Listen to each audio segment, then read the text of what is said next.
Greece, an eccentric billionaire with nothing but a bunch of extra time to spare. He's got his favorite subject and he's happy to share everything he knows about Greece. He'll go to every single ritzy secret event and mingle with his buddies in the 1%, but they find his passion and embarrassment and repeatedly ask him to cease. But never one to back down, ever a pro. He claims there's nothing else that's even worth it to know. So he grabbed his butler Eric and he started a show to see if anything will catch his eye. Now every fresh contestant must babble and boast on the subject of their choosing that they treasure the most. Put your hands together and welcome your host. It's Adal, Maximilian, Josephus, Vin Diesel, Rifai. It's Tell Me About It. Welcome to Tell Me About It, a game show about proving that the things you love are actually interesting and fun. I am Adal Rifai, local eccentric multibillionaire, and I'm still looking for someone to show me something that is better and more interesting than the movie Grease. Maybe the country Grease. Should we, Eric, at some point, maybe we have somebody come on and talk about the country Grease.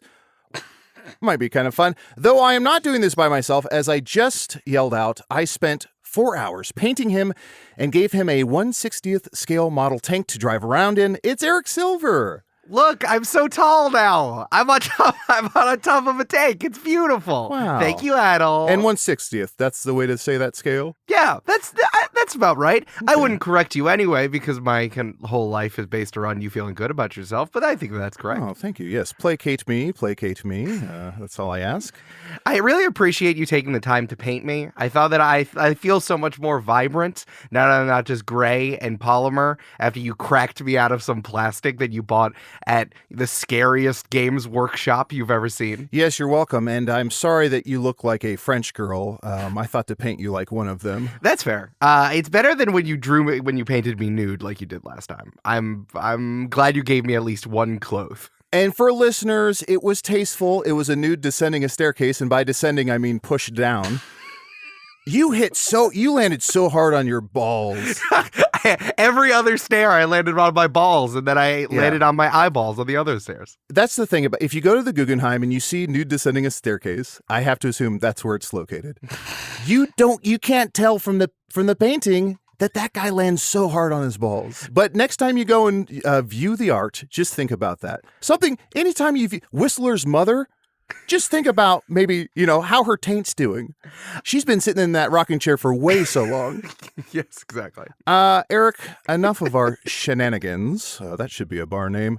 Who do we have in my mansion today? Well, we did hire a new bartender for here in the mansion who also has something to say. It's podcaster and bar owner Stuart Wellington. Oh, hey, thanks so much for inviting me. In fact, Shenanigans is the name of a bar around the corner of one of my bars. Whoa, okay, interesting. Well, maybe I'll snatch that up and try and compete against your bar. Stuart, what's the name of your bar? I have two, Hinterlands Bar and Minnie's Bar, both in Brooklyn, New York. Please visit sometime. And Minnie's, I have to guess, Minnie's is named after miniatures? Miniature soldiers, yeah, for Warhammer miniatures. Warhammer miniatures. Eric, is that what we're talking about today? I think so. It's small. It's small in stature, but many in terms of the number 4,000. We're talking about Warhammer 4K. 40,000. Oh, sorry, 40,000. 40K. Yeah. I'm so sorry. I dropped 4K. 4K would be, that's kid stuff. We're talking about 40K. Eric, you idiot. Is that why I've been listening to on vinyl Rob Zombie's brother's album, Power Man 50,000? Oh, I misplaced the 1,000. I'm sorry. I put it in the wrong place. You idiot. One person out there, you're welcome, who got that. Now, Stuart, I have to admit ignorance. I'm usually pretty well versed in anything and everything pop culture. Warhammer 40,000 escapes my purview. I'm familiar with Peter Gabriel's song Warhammer, which has a great music video, sort of stop motion. Besides Peter Gabriel's Warhammer, what else does Warhammer do? Why Warhammer? What does it bring to the table? So it's not a surprise that you wouldn't be exposed to it because it's primarily exists only in game stores, which are often dark and smelly. Although they're starting to branch into your Barnes and Nobles and Targets, but I don't know if you go to those places either. I own some. And actually, well, Stuart, let me have you hold off there because we might get to this in round one. Okay. Eric, why don't we go ahead and head over to round one and we'll better set up Stuart to talk about Warhammer. Absolutely. Stuart, you must have been there when I was cracked out of the plastic only a few days ago. Oh, yeah. You're just lingering in the back watching it happen. I was hiding behind a display of other miniature soldiers that have been unpurchased, and I was watching you get cracked out of the plastic, licking my lips. Ooh, I'm going to paint that big boy. I like it. Stuart, this is round 1. Just tell me about it. Stuart, I have 10 foundational points about Warhammer 40,000. I'm so trying not to say 40K again so I don't get absolutely roasted. You can say 40K. That's what we call it. Oh, no, I did that time, but I'm worried about it. You're going to call it 4K, now. yeah. And Eric, I get what you're doing here. I'm not going to contribute to your 40K. You can retire when you're dead. That's fair. That's fair. And you probably just keep saying 4K because that's what's been poisoning your brain. Yeah, ever since the test alert has been turned on, I have 4K riddled through my body. Yeah. Stuart, I have 10 foundational points about Warhammer 40K that I've assembled from Wikipedia here.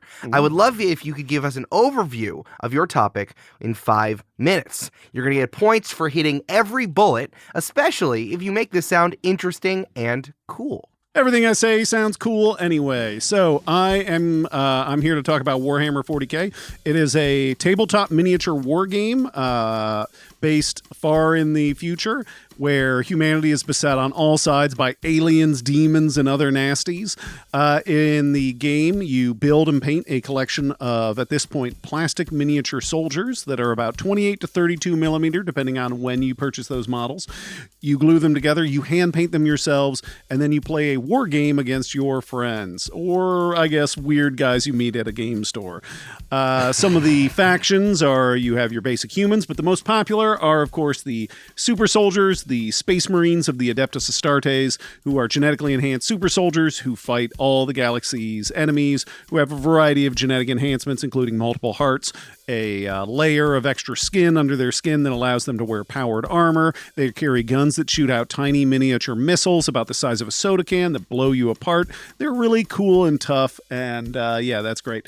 Everybody in all humans worship the God Emperor of Mankind, who is a superhuman psychic who is entombed in a golden coffin on the planet Earth known as the Golden Throne, and his psychic beacon, which requires thousands of souls to be sacrificed to him every day, allows him to project a beacon into the warp, which is kind of like another dimension that allows humans to travel the stars, or the travel through the immaterium. Yeah, that's like when I make Mr. Rifai his breakfast. I don't know what's so weird about Exactly. He has to devour 1,000 souls every day. Eggs. And, yep. Let's see. And then 10,000 years after that, war is still going on. I don't know. Man, have I hit 5 minutes yet? No, you haven't. Okay, so wait, what are the other races? Because it's like, okay, there's dudes, but I know that there's tons of other stuff going on. I will gladly talk about that. So you have your regular dudes of the Astra Militarum. Those are general humans. You have the Adeptus Astartes, who are the Space Marines. You have the Ecclesiarchy, which are the forces of the Church. You have the Adeptus Mechanicus, which are the humans that worship the machine god, and they're all like robo dudes. You have let's see, you have the Adeptus Sororitas, who are like warrior nuns. And then we start going into the forces of chaos, which worship the 4 gods of destruction. So you have the Renegade Astartes, which are the Chaos Legions, who 10,000 years ago turned against the light of the Emperor and have become heretics. Same, of course. Yep. So some of those legions are things like the World Eaters, the Death Guard, the Thousand Sons, and of course the Emperor's Children.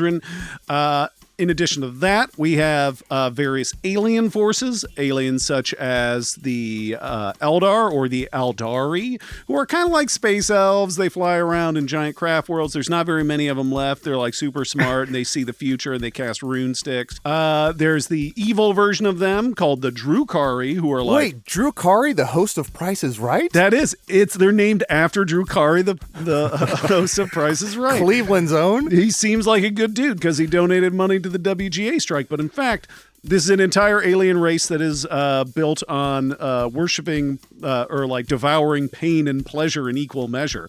Then we have the Tau Empire, who are a race of a highly advanced technological race, but they do not have access to the immaterium, so they cannot travel the stars quite as quickly as mankind. But it also means that they're less susceptible to the powers of the warp and chaos. Humans, of course, hate them because they're aliens and different than them. Then you have the orcs, who are big green, basically like space orcs. So think about, if you know the Lord of the Rings, those bad guys, imagine them in space with guns and stuff. They're green, they're mean, they're fighting machines. Stuart, if I may, meat looks like meat's back on the menu, boy. If I may. Meat is definitely back on the menu for the space orcs. Now, there's also another alien race, are the Tyranids, which are basically what inspired the Zerg in StarCraft. They are a hive mind intelligence that's basically one giant biological organism split up into multiple tiny little organisms that float around and devour planets. They're gross. There's a sub-faction called the Gene Sealer Cult, which are humans that have been infected by those aliens that are trying to throw off the yoke of the human oppressors and worship and bring the Star Children down on their planets. They're like a bunch of tiny little gross losers. I love them. They're really great. Let's see some other factions. We have the Necron tier, or the Necrons, who are an ancient alien race. Time. Oh, wow. Jesus fucking Christ. How much knowledge does one brain hold? Stuart, Your eyes rolled back in your head. You weren't even looking at us. That was wild. Stuart, I have to admit, I can't. We've done maybe 15 episodes, something around there. Nobody has ever hit the words per minute that you have in terms of just pure knowledge, spewing fact. I once met a man in Phoenix on peyote who said a lot of the same words you just said, for the four gods of chaos, 1,000 points of light, whatever that was, George W. Bush, or George Bush Sr., please. But I commend you on being so well-versed in your hobby, in your passion. Sure. Eric, let's go ahead and start off 10,000 points just for that. 10,000 points. No, you know what? 40,000 points, because of course it's Warhammer 40,000. Oh, that's where the 1,000 went. Okay, we'll put it there for sure. Yeah. And let's go ahead and allow for a few bonus points here. Stuart, are you ready for a few bonus questions? Yeah, why not? Now, you said something about alien versus demons. If Sigourney Weaver were to fight a demon in some sort of mech suit, who would win? Does Sigourney Weaver have access to a catalog of psychic powers or have any kind of shielding against the demon? She has access to Paul Reiser. Oh, okay. So that's kind of a hindrance. I'm gonna say the demon's gonna win on this one. Yes, that's right. You were correct. That's another 100 points, please, Eric. 100 points. Stuart, you mentioned Another Dimension. Who sings the song Another Dimension, or whatever the actual song is called? I don't know, like, is it the Black Eyed Peas or something? It is the Black Eyed Peasty Boys. It's called Intergalactic, I believe. Oh, so yeah, that's, of course we'll get it 50 is. points for that. Sure, that's half right. Yeah, 50 points. Guys, I just got a text. I have to move out of New York City because I fucked up a Beastie Boys question. I won't be allowed to be seen on the street where every dad over 30 dresses exactly like a Beastie Boy. Well, Stuart, it's fine. You just live in Brooklyn, right? Yeah, it's basically the same thing. Yeah. The mayor just renames every intersection Beastie Boys intersection, so that's going to be a problem. Final bonus question. Henry Cavill, I believe, Witcher himself. Henry Cavill, I believe, is a giant Warhammer 40,000 fan. Is that correct? Enormous, yeah. Both in physical size and enthusiasm. Yes. Now, Stuart, you're no small chickling yourself. You seem to be a bit of a beefcake Wellington. Say you and Henry Cavill are both in Speedos, you're greased up, and you're doing some Greco-Roman wrestling. Who wins? I think the audience wins. Stuart, I was literally going to say the answer is whoever's watching, baby. 1,000 points to Stuart for reading my mind. That's incredible. This is probably for the best because you got a 3 out of 10 on addressing the points. Oh, wow. Considering how your eyes rolled back in the back of your head and you just talked about the lore, which was only one of the points. So this is pretty good. I still don't know how to play this. I just know that there's a lot of terms that I do not understand. Oh, yeah. Stuart, what is your and I should say this is for the game. What is your favorite race? The human race, dude. Nice. Wait, Coexist, bro. are you talking about and not the Amazing Race? You know, it's a great show, but I'm not that into it. Are you asking me my favorite race in Warhammer? Yes. Oh, probably the orcs because meat's back on the menu. And Stuart, for a final bonus question.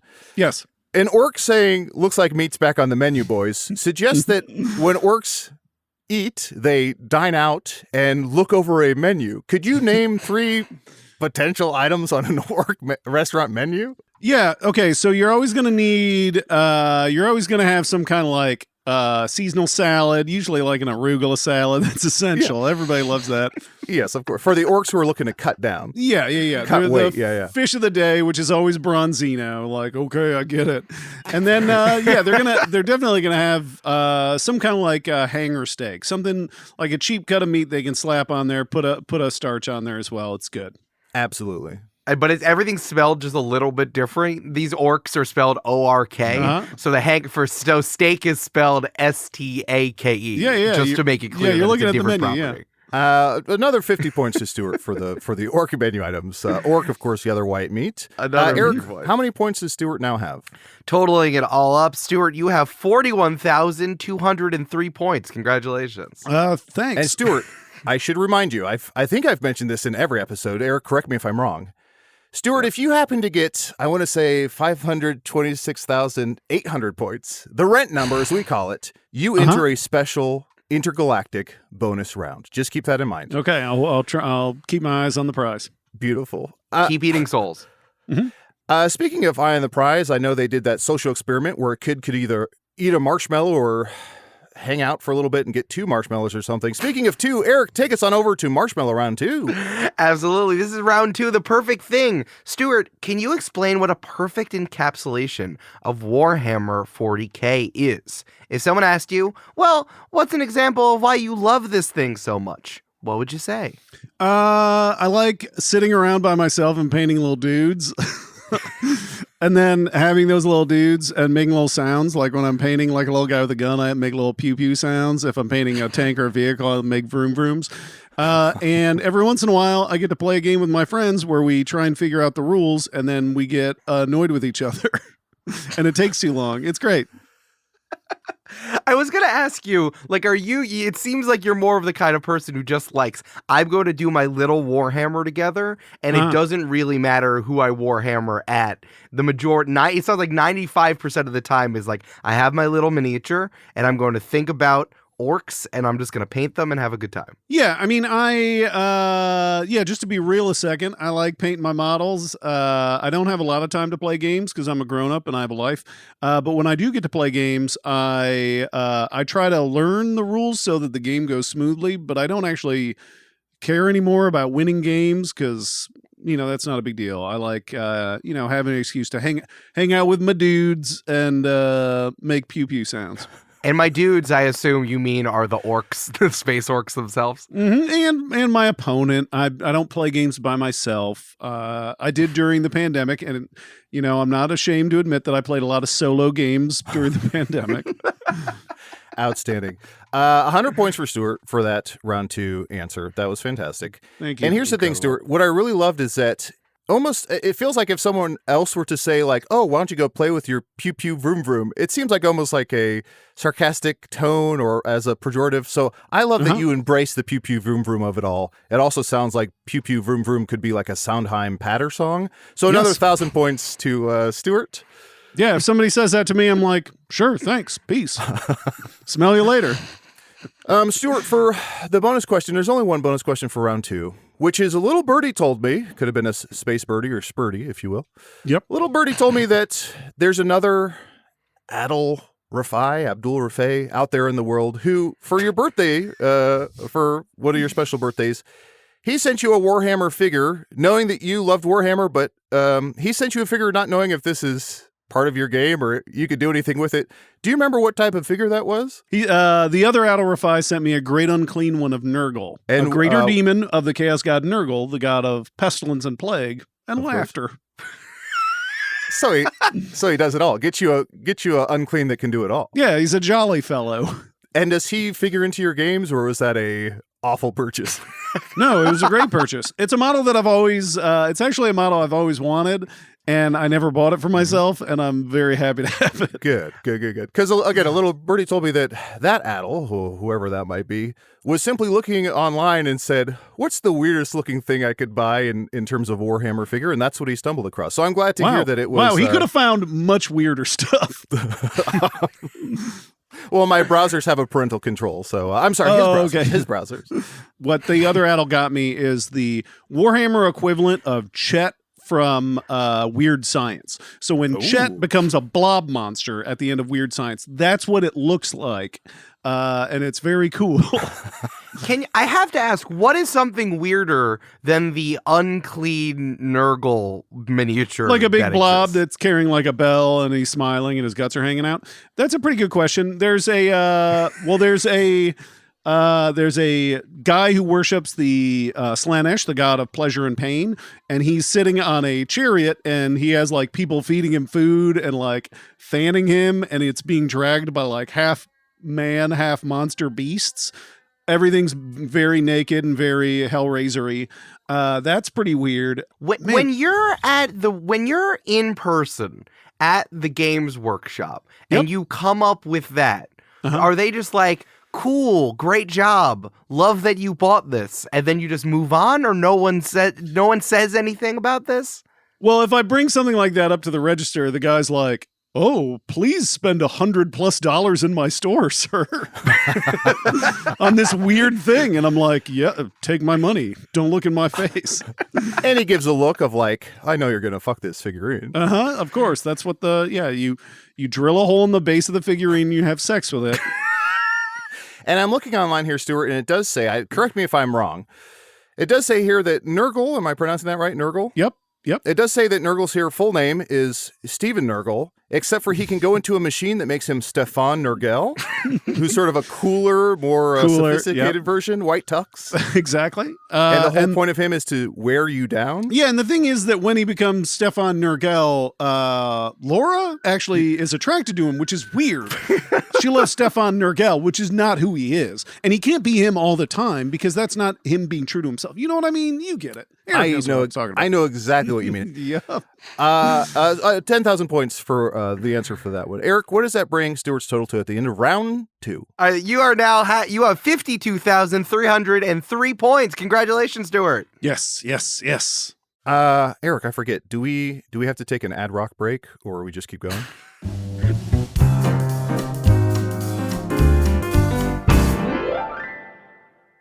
Hey, it's Eric. I wanted to step back for a second from this nerdy podcasting stuff and talk about other nerdy podcasting stuff. Man, the run that we've been on, we had Magic the Gathering, Dungeons & Dragons, and Warhammer. That's like the 3 probably most nerdy things in a row. That's impressive that we just did that.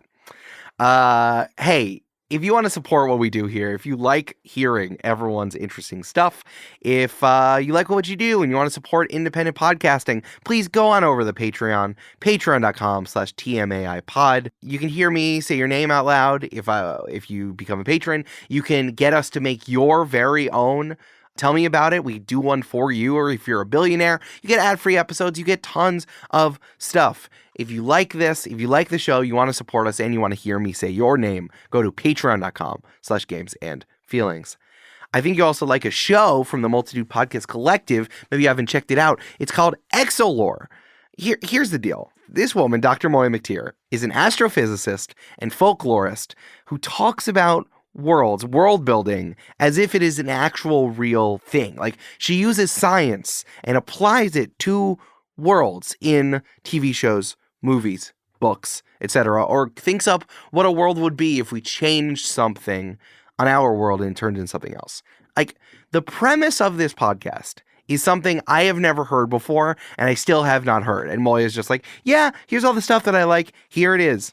Ultimately, you gotta judge podcasts first and foremost on, like, if it's in something you've never heard before, if it's unique, if it's something that might actually grab your attention. And this actually does and has grabbed my attention for years. Moya's incredible. Moya's so smart. So please go check out Exolore. You'll learn, laugh, and gain an appreciation for how special our planet and other people's planets really are. Subscribe today by searching Exolore in your podcast app, or go to exolorepod.com.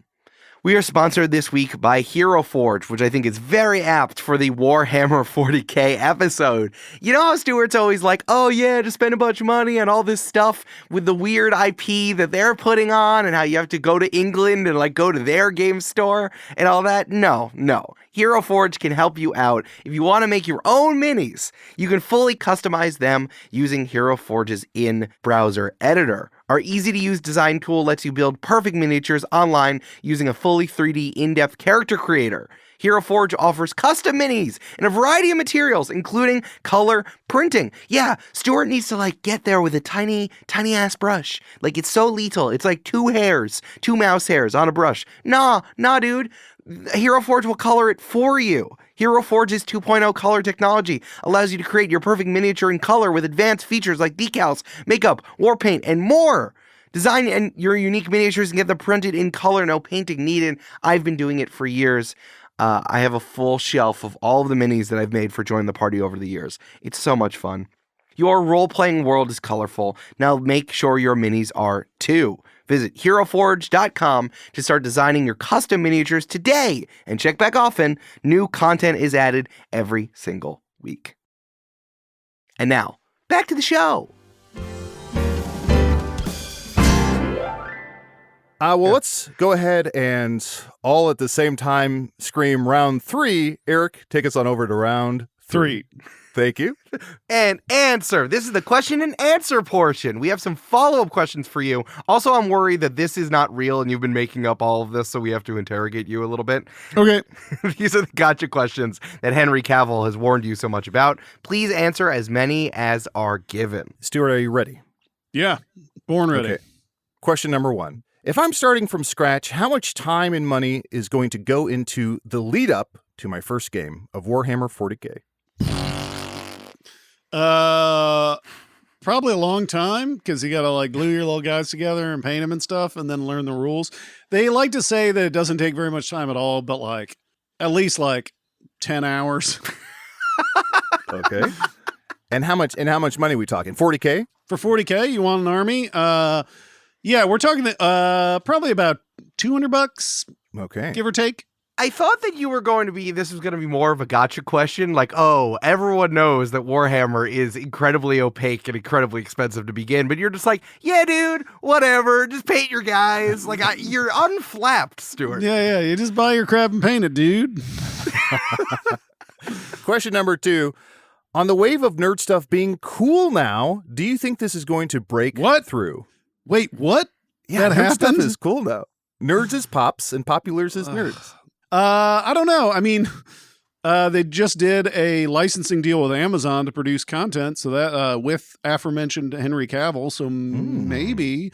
But I don't know. I feel like the barrier for entry is so high. It's unlikely that it's going to be really cool, because Joe Average doesn't want to, Joe Sixpack down the street doesn't want to have to pick up his great unclean one and hand paint that shit. Yeah, of course. Question number 3, Stuart. Why is this game so popular in the UK? Is it just because Games Workshop is British and you need to buy the models from GW? I would say that's probably part of it. I don't know. I mean, it started there. I think they have more stores there. I think the concept of sitting around and painting your models by yourself is a very British thing. And I don't know, I feel like Americans, the whole thing kind of started out as more with a little bit more of a touch of black comedy and humor that really didn't translate for the American audience, because we don't really handle satire well. What was initially intended to be a comedically horrible dystopia, American audiences are yeah, no, that looks great. That's wild. I didn't get that in any of the research. Yeah. I thought it was all yeah, grimdark, sweet. Yeah, love this. I think it's also shifted a little bit over time. Some of the satire has dripped away as they realize that American audiences and people satire is harder to translate. A quick bonus question. Speaking of international play, in Australia, is it called Hammer? Yes, it is. I'm hoping to play some games in Australia in the new year. So who knows? I'll report back. Thank you so much. And final question for you: what's the most involved miniature that you've ever painted? That's a really good question. I took a long time painting a Grease's Goldtooth, the ogre tyrant king, who is carried aloft on by an army of Nablar servants who are also carrying his riches. That took a very long time. I just finished painting a Oruk Megaboss riding on a Maw Crusher, which I had to build in a lot of sub-assemblies that took a long time as well. So it's probably one of those two.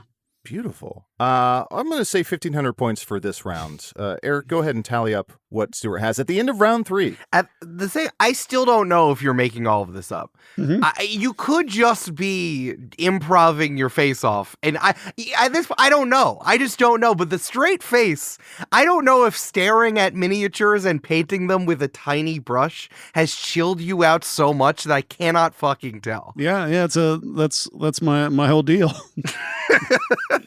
Oh, and it looks like, I don't know if she's listening or what, but Nicole Kidman, famous Australian, texted me and she said, Warhammer feels good in a place like this? Yeah. So that's who I'm going to play Warhammer with in Australia. Beautiful. Incredible. That must be how expensive it is down there. So only Nicole Kidman can participate. Yeah. She's great. She's a canny opponent, let me tell you.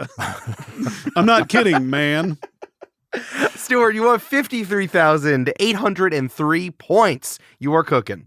Oh, heck yeah. Have I hit my angel number yet? Angel number? What could that possibly be?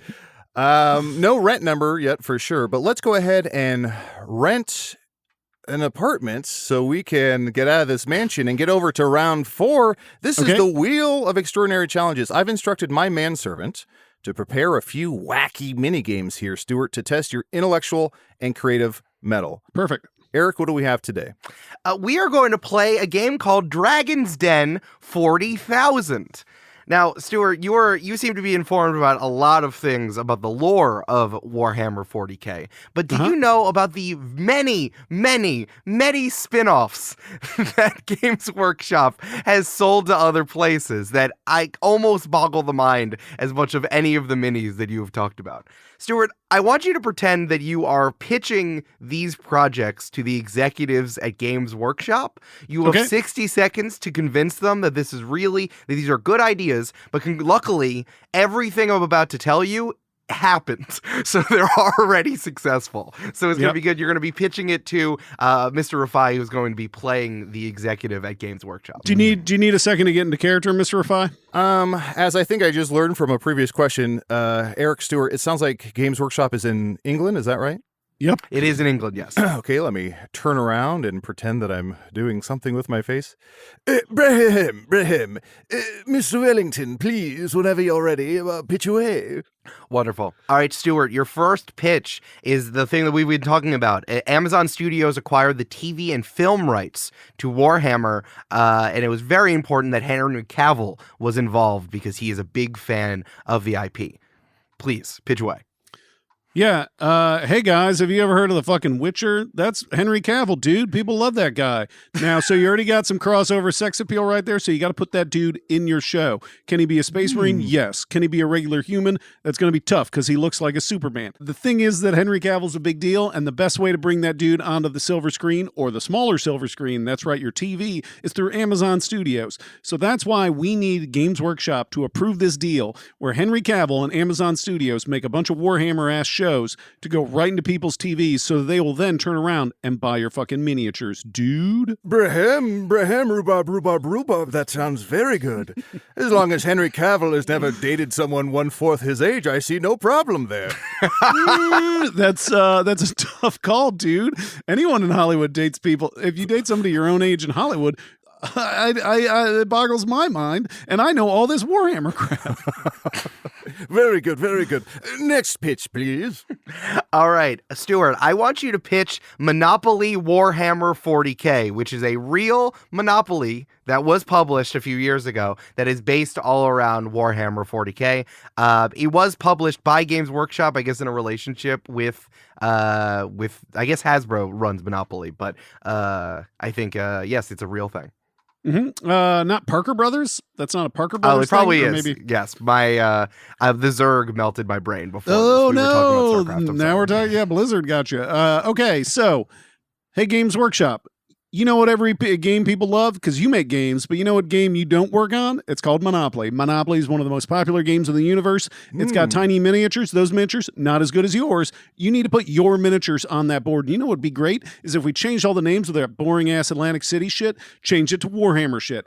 If we do that, then we'll be able to put that game into stores that are not weird, creepy stores, but regular stores like Target, I don't know, BJ's, Dollar Tree, etc. I love BJ's. So you can put that, you can put a Warhammer Monopoly into those stores, and so normal people will see it and they'll be like, maybe I'm not a normal, maybe I'm a weird creepy that would go into a game store, but I've never tried before because I was kind of put off. But maybe I'm secretly a game nerd.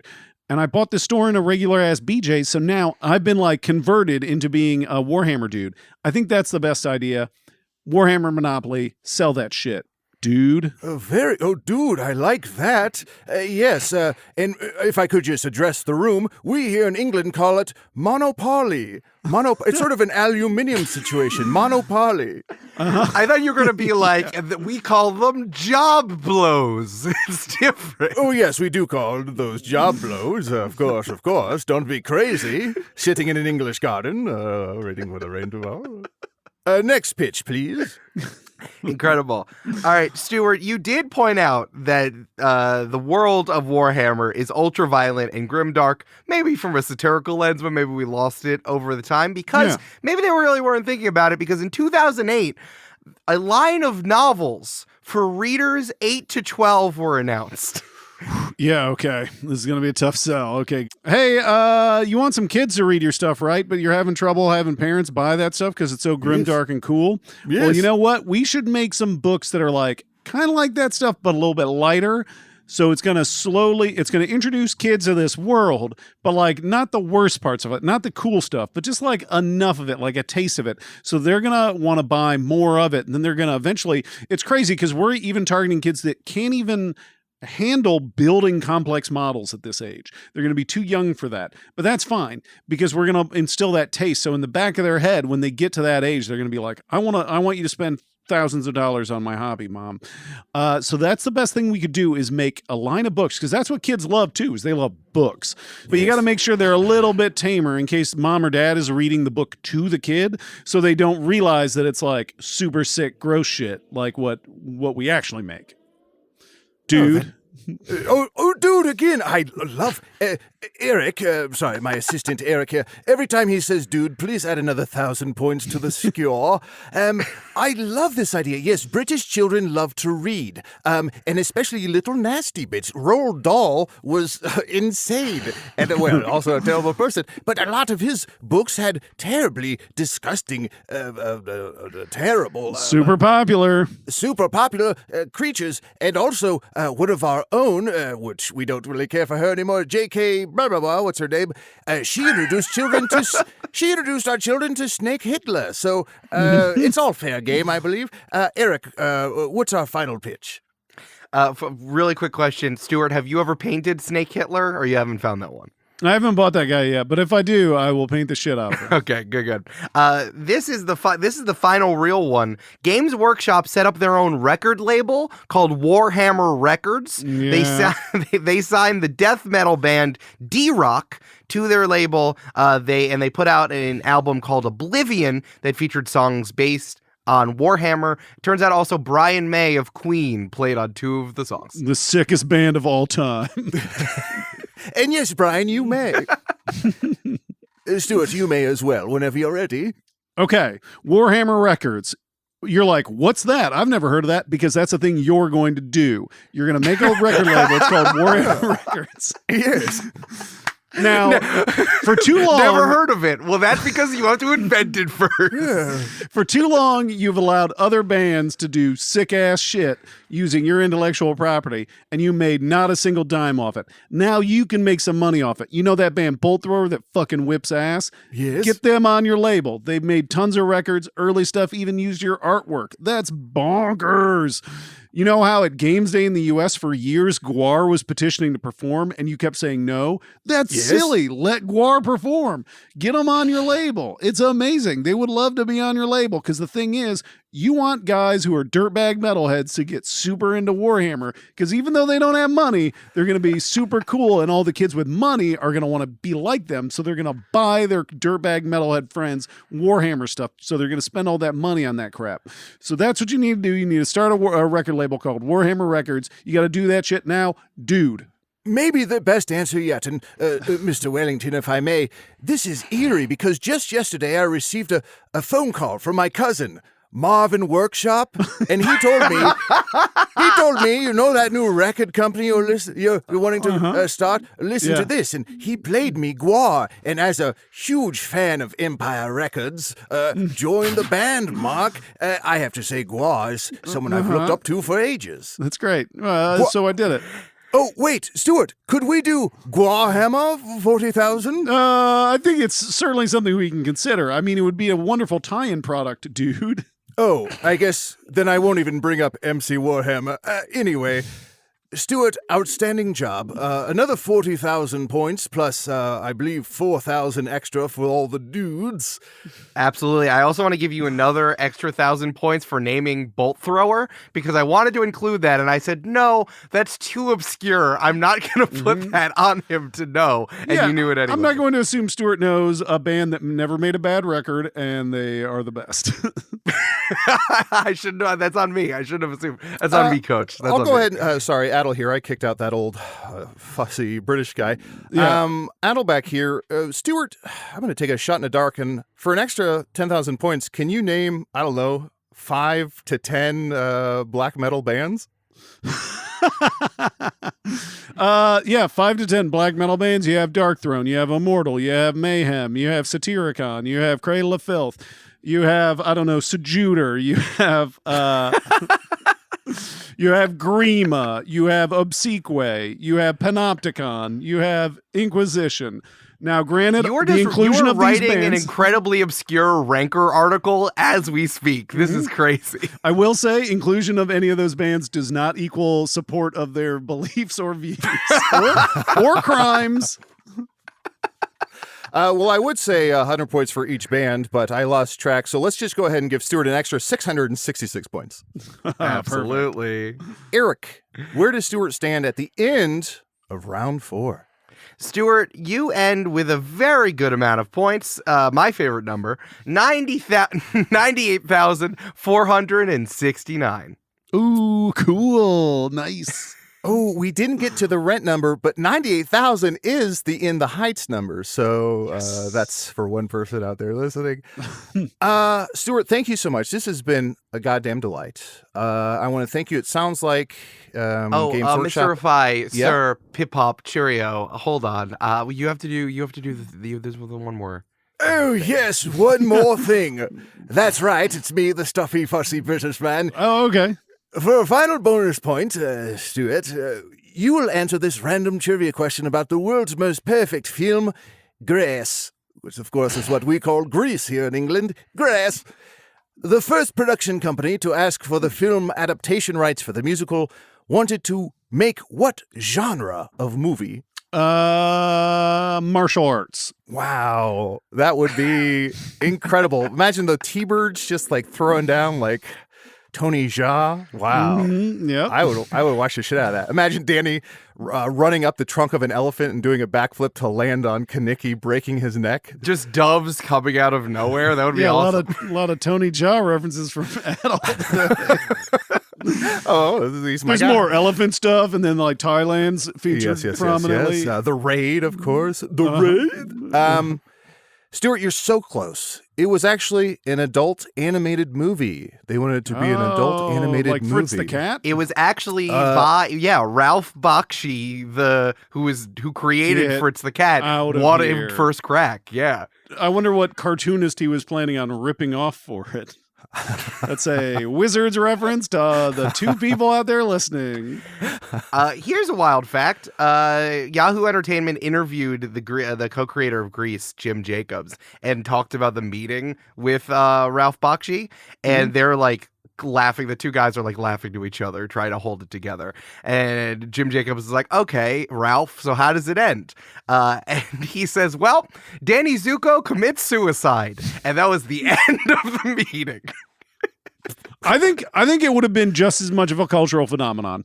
Mm-hmm. There, I said it. And here's a fun fact. I don't know how I know this, but the other Adal Rifai, whoever that is that we were talking about, turns out his sister and Grease co-creator Jim Jacobs are very good friends, and that Adal has spent many conversations with Jim Jacobs, and he's told that Adal the origin story of Danny Zuko and Grease, Danny Zuko based on his cousin, and it's some of the most fucked up shit he's ever heard. So maybe another time we'll talk about that. But we don't have time now. Let's go ahead and tally up. What is Stuart's final score, Eric? Yeah, how'd I do? Man, I want to stop the podcast and have a question and just hear all about that. But you didn't get any points left on the Grease question. You didn't say Danny Zuko kills himself, so no points.